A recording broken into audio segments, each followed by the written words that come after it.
Nuevo espacio ya para la entrevista por parte del Grupo Multimedia de Comunicación La Cerca, que desde Castilla-La Mancha, en este caso, aprovechando la vía telefónica, se pone en contacto para conversar unos minutos con Sergio Gutiérrez, eurodiputado socialista, que ya nos está escuchando. Sergio, buen día y vaya por delante nuestro agradecimiento por este tiempo que nos concede. ¿Qué tal está?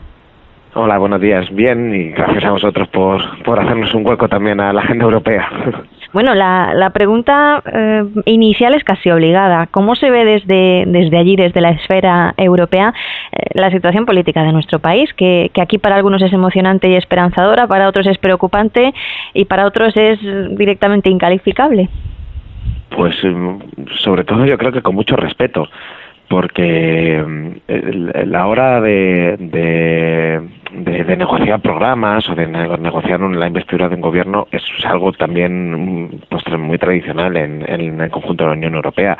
No suele haber mayorías absolutas en ningún país y por lo tanto el proceso de lo que es una negociación de investidura pues se vive con total normalidad.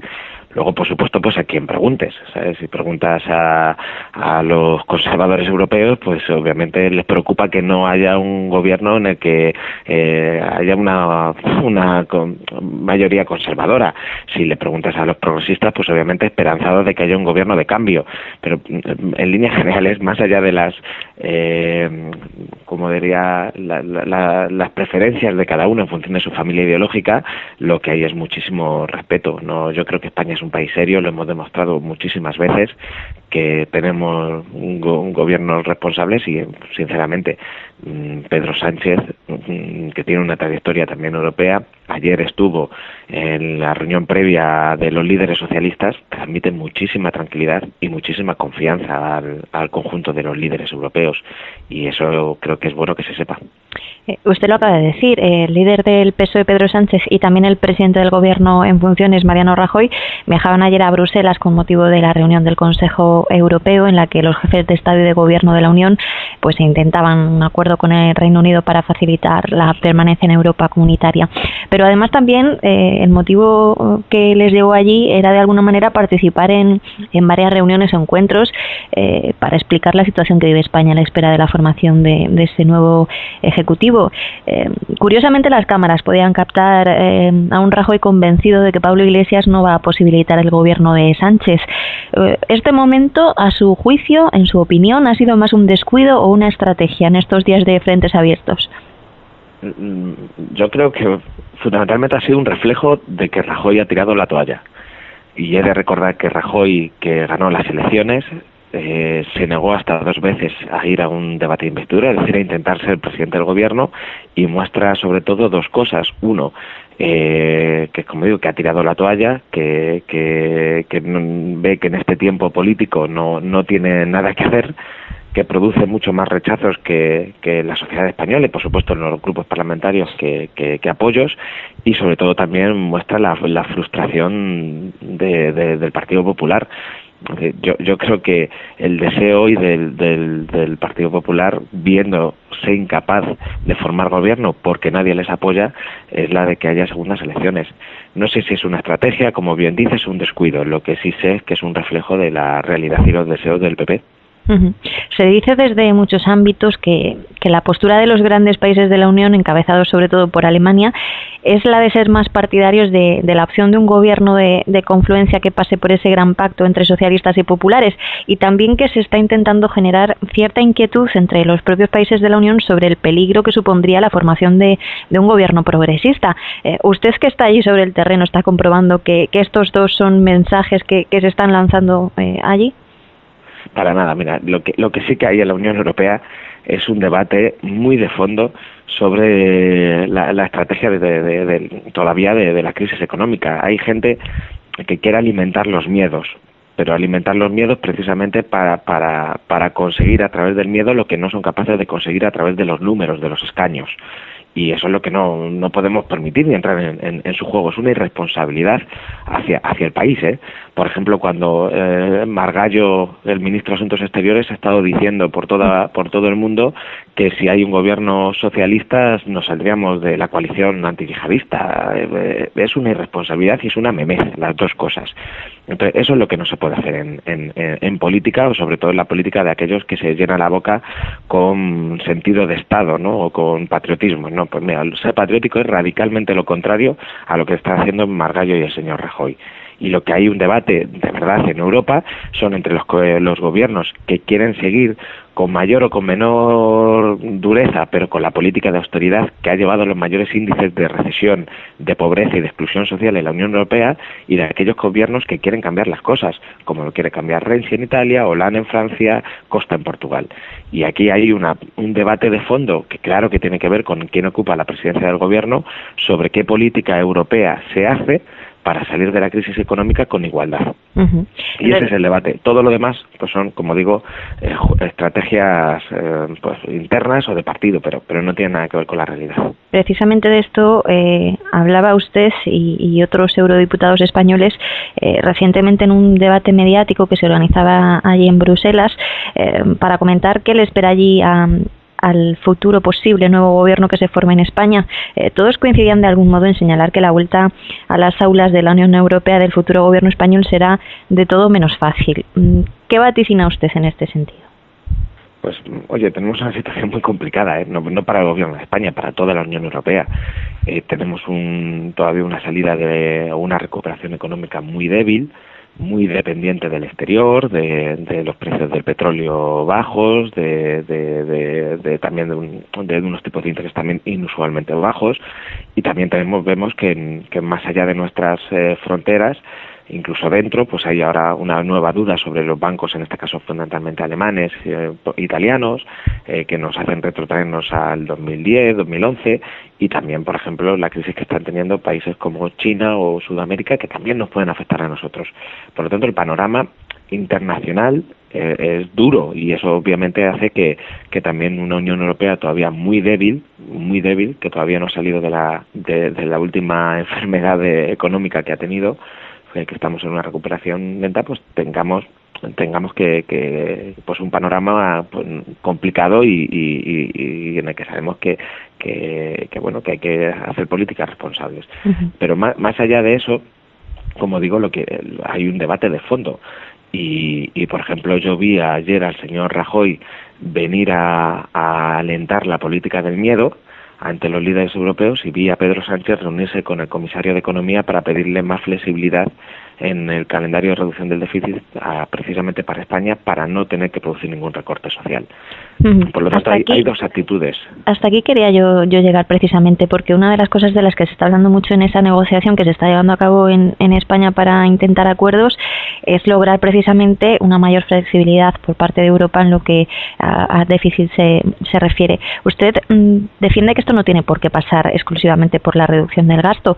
¿Qué otras medidas defiende el PSOE en este sentido?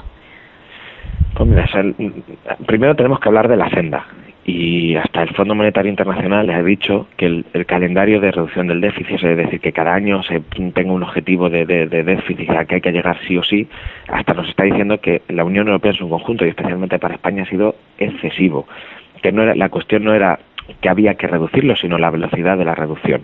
Y nos están diciendo que se ha ahondado la crisis económica precisamente porque con el recorte del gasto, ¿sabes?, o con el aumento de los impuestos, se ha asfixiado aún más la economía en épocas de dificultades. Por lo tanto, lo primero que estamos diciendo es, oye, ustedes se equivocaron, la Unión Europea, con los ajustes que pidieron a países como España, y ahora no deben de seguir equivocándose. Tenemos que reducir el déficit, pero de manera responsable, con la economía y con los ciudadanos. Y a partir de ahí, con un calendario más flexible, también tenemos que ver cómo llegamos. Y nosotros creemos que sí, que hay muchas cosas que se pueden hacer. Y no solo tiene que ser reducción del gasto, por supuesto. Se puede o dentro de la reducción de gasto, no todo tiene que ser porque recortes sociales. Por ejemplo, nosotros tenemos algunas deducciones en el impuesto de sociedades, por ejemplo, para las grandes empresas, que hacen que si el tipo impositivo real legal esté para las pequeñas y medianas empresas en torno al 20%, pues hay ya hoy sociedades en España, empresas en España, las grandes corporaciones que estén pagando por debajo del 5%. Pues oye, hay que ver ese tipo de deducciones porque ahí hay muchos miles de millones de euros que podemos meter en las finanzas públicas. O, por ejemplo, deducciones en los planes de pensiones privados. Pues en un momento de dificultades, pues a lo mejor también hay que plantearse ese tipo de deducciones que en el IRPF suponen también varios millones de euros. Es decir, podemos ver determinadas políticas fiscales que no tienen por qué ser directamente impuestos o un aumento de impuestos, sino que sea una política mucho más responsable con las finanzas del país. Entonces, todo eso es lo que debe estar encima de la mesa. Más flexibilidad, pero sobre todo cómo conseguimos reducir el déficit de manera responsable, sabiendo que lo más importante para reducir el déficit es el crecimiento económico. Cuanto más gente haya trabajando, cuantas más empresas haya produciendo, mejores ingresos y por lo tanto menor necesidad de recortes. Sergio, también aquí se ha colado de lleno en las negociaciones el grave problema de la corrupción, que de hecho ha sido objeto del primer acuerdo entre PSOE y Ciudadanos, por ejemplo, para despolitizar las instituciones y prohibir los indultos a corruptos. ¿Cómo se ven desde Europa los problemas que asolan a España en este frente cuando se habla de que pues la gran parte de los países de la Unión son muy tajantes cuando se suscita en ellos un problema de este tipo? Pues a ver, yo creo que saben que las instituciones están funcionando y al final creo que es real la imagen de que en España no hay impunidad, porque además es así. Yo creo que muchas veces los ciudadanos tenemos la sensación esa, ¿no?, de que hay cierta impunidad con la corrupción y no la hay. Se tarda más o se tarda menos, pero los sistemas judiciales, la policía, los cuerpos y fuerzas de seguridad del Estado, las instituciones en definitiva están cumpliendo y eso es real. Lo que se mira con cierta perplejidad es la reacción que tienen algunos partidos políticos frente a la corrupción. Por ejemplo, que el presidente del gobierno haya mandado un mensaje de texto a una persona que fue su gerente, es decir, de su confianza, el gerente de su partido, y estando en la cárcel le manda un mensaje diciendo sé fuerte, aguanta, pues en cualquier país europeo se había producido inmediatamente la dimisión del presidente del gobierno.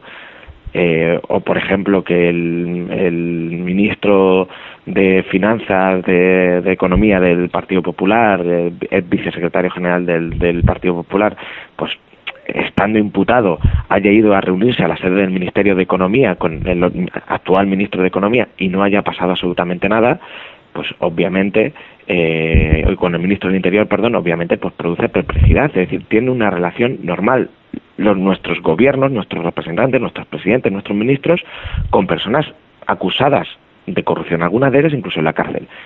Y por lo tanto eso, pues obviamente no hay impunidad, pero hay un partido político que además tiene la tarea de gobernar, que tiene cierta relación normal con la gente que han delinquido, ¿no?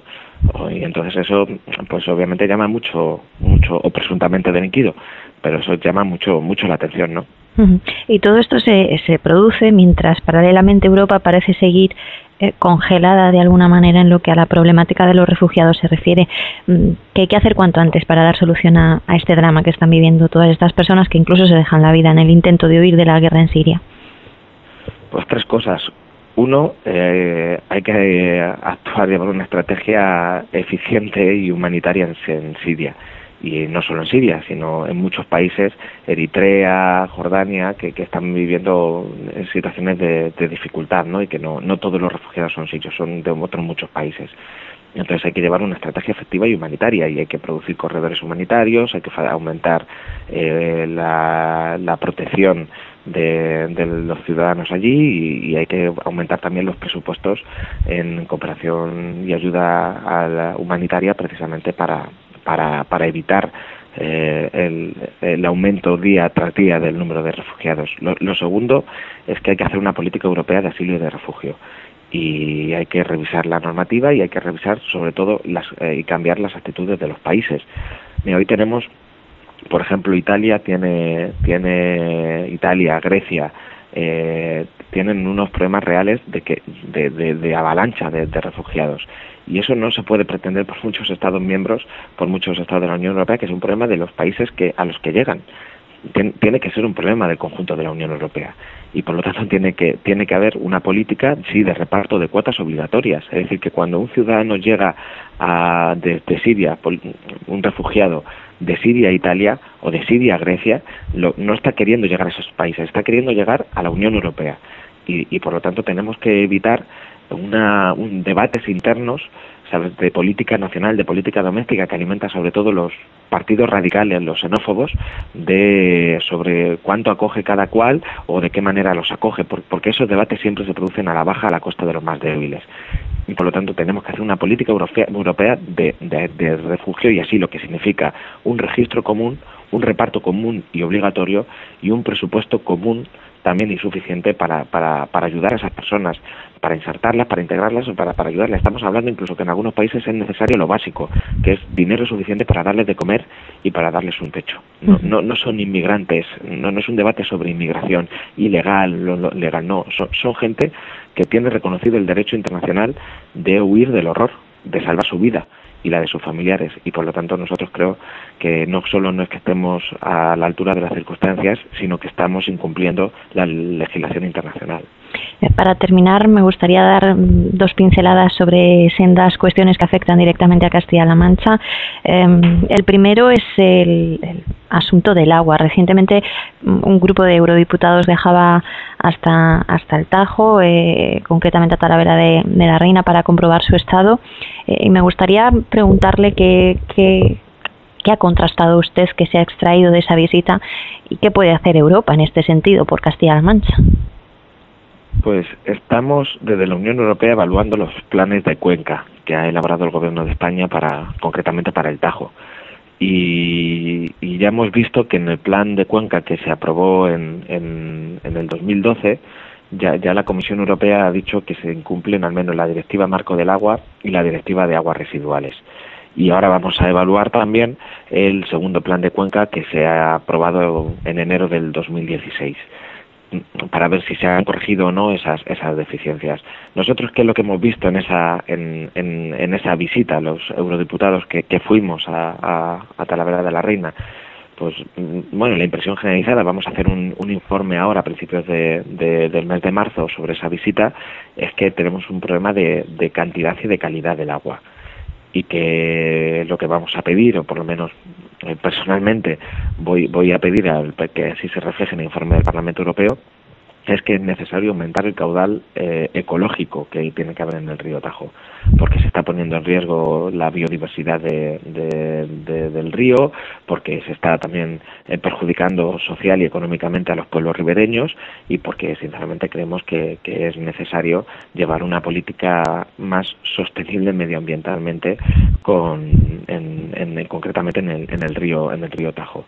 Entonces, creemos que es necesario eso, una revisión de la política en concreto en la cuenca del Tajo, que aumente la cantidad del agua y que aumente la calidad del agua, también en lo que respecta a las aguas residuales. Por último, le pregunto por algo que irremediablemente parece sigue también su curso, y por lo que ustedes de Europa han mostrado en reiteradas ocasiones su interés, y es el tema del cogas. ¿Qué opinión le merece todo lo que está pasando recientemente en torno a esta cuestión, que parece tener un final pues incuestionable? Pues mi opinión personal es que es una revancha absurda del ministro de Industria hacia Castilla-La Mancha, y creo sinceramente que es una política ciega e irresponsable, porque el COGAS cumple con los objetivos medioambientales y energéticos de la Unión Europea, los cumple. No lo ha dicho el comisario Cañete por escrito a una pregunta parlamentaria. Y no solo crea empleo, no solo sostiene el trabajo en el medio rural, sino que crea energía limpia y conforme a los objetivos, como digo, de la estrategia europea, ¿no?, de energía. Por lo tanto, no hay nada que justifique el argumento, nada, salvo la intención del ministro Soria y del gobierno del Partido Popular de de enfrentarse a Castilla, al gobierno de Castilla-La Mancha, o de enfrentarse a los habitantes de Puertollano. Por lo tanto, ¿qué es lo que nosotros esperamos? Pues que haya un gobierno distinto al del Partido Popular que revierta la situación, porque el programa de viabilidad, el plan de viabilidad del Cogas es realmente viable. Es realmente un plan y es viable. Y por lo tanto creemos que es importante en este momento también de crisis energética que proyectos como el de Cogas, con miles de millones de euros de inversión, con cientos de trabajos a sus espaldas, pues se mantenga en el tiempo. Estamos a tiempo y para ello creo que es necesario pues un cambio de gobierno. Estaremos muy pendientes de lo que ocurre con estas y otras cuestiones. Sergio Gutiérrez, eurodiputado del PSOE, muchísimas gracias por este tiempo que nos ha concedido y seguiremos hablando, seguramente. Cuantas veces quieran. Muchísimas gracias. Un saludo. Gracias, Miriam.